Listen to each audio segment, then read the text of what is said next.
Hey folks, welcome back to The Gong.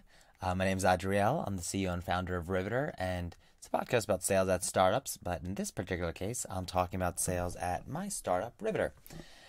So, we left off in early October, and I haven't recorded anything since, so I want to do a little bit of catch up.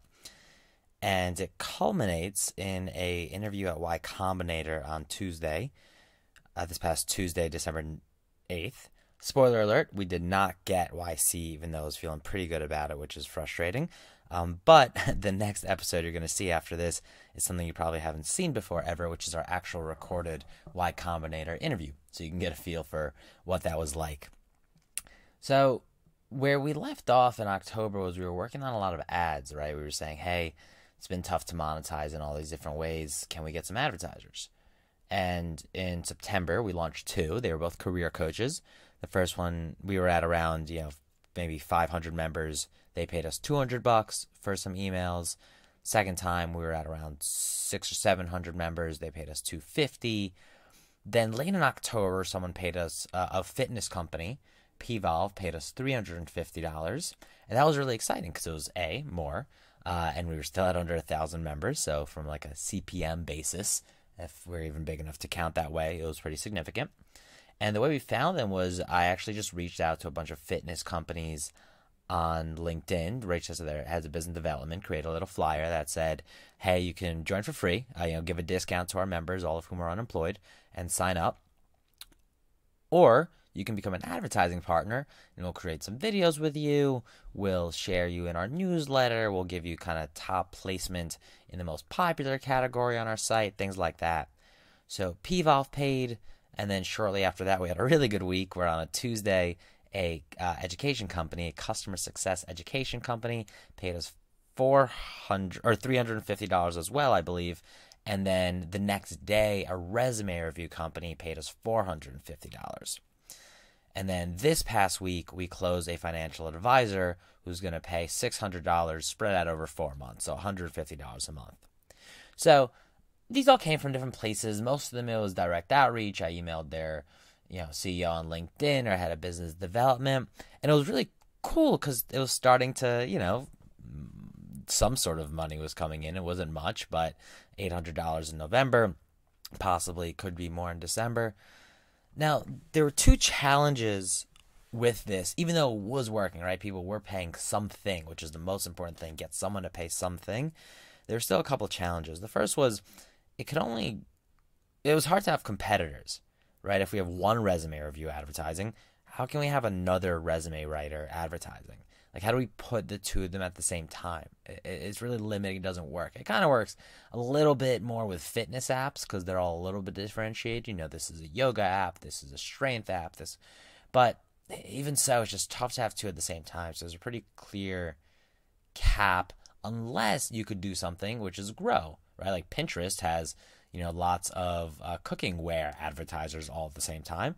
But that's because at any given point, there's millions of people on the site. So they can kind of disperse those cookware things. And there's a lot to do on the site too. So you could have one cookware at the top of the page, one cookware in the middle, whatever. With us, we just weren't growing fast enough. And that's a problem we need to solve. So we were we were growing at about 10% a week. We were adding a little over 100 people, basically, give or take, every single week. And it was good to see, but we still, and it's incredibly, it's exhausting, to be honest. We haven't had a moment, a week of like, bam, 1,000 users, or like, wow, we have something that's just so crazy valuable that everybody's telling their friends. We launched a referral program, and a little over 30 people have used their code, or their codes have been shared a little over 30 times, probably by about 12 or 15 people total. So, trickling, but you really need it to grow a lot. So, that's where advertising was, and I started pitching a lot of investors, and probably as I record these episodes in the future, a lot of them is going to be about investors, because since we didn't get Y Combinator, we're going to have to really start fundraising for real for the first time in January. And some of the feedback I got as I was practicing was that we're just not an advertising business, like we're never going to be as big as Google or Facebook or Pinterest or Nextdoor or Yelp. So we can only have maximum 20 million people a year. That's who's unemployed. And sure, there's ways to get to freelancers and underemployed and whatever, but still, advertising, we're never going to have a billion. And probably never going to have 100 million at one time either. And so that has limits, which I was learning from myself and also learning from investors. So, all right, what happens next, right? I think this is where we're getting a little bit lost about what we're doing, who we're doing it for. We kind of came back to like, look, outplacement is the thing, right? Outplacement is this shitty, crummy business full of old people who don't really work hard enough and very few differentiated players where when a company does a layoff, they'll pay between $750 and sometimes $15,000 or $20,000 a person to provide them with outplacement services, which is basically resume writing, career coaching, things like that. It's an old business. We have users who have been offered that and prefer us. There's so much more to be done. So can we do outplacement better? And to do outplacement, we've always been back and forth between, do we help with careers? Do we not help with careers? How can we differentiate ourselves by doing career stuff, but also continue to talk about how there's more to life without work, more to employment than only looking for jobs, focus on your wellness? How do we bridge those two? And I don't have that answer yet, but I do know we need some more focus and clarity, and advertising was never the end goal. It was just a way to pay a couple bills. But Y Combinator gave us the feedback that, look, if it's just paying a couple bills, stop it. Like, stop wasting your time on it. Ignore it. It might not be big enough. Focus on what you want to focus on, which is outplacement. So the experiment we're going to run is we're going to launch our own resume writing, career coaching, mock interview coaching sessions where people can buy this from us. I don't know if it'll work. We've obviously tried to charge users directly before. I think this will be a little bit different because we're more trusted. Our brand's a little bit better. They don't have to pay before they access anything. Most of our stuff is free if they want our resume review. Maybe we'll even underprice it well below the market, well below our cost, just to build up the credibility, build up the ability to do these things, so then we can go and compete on the outplacement side. And I think it'll be a tighter story to say, look, we want to do outplacement. We have a lot of ideas about how it can be done better. We first need to build up the ability to do some basic things, resume review, career coaching, but then we're going to take that and add to its community, which outplacement doesn't really have, add to a community, and add to it all these discounts. We're going to help people save money on things like wellness and education resources. So that's where we're at. That's where we're going. Sometimes there's great days. Sometimes there's days, events have been really big for us. And any day I do an event, I feel really energized. People are amazing. They come back. They love the events.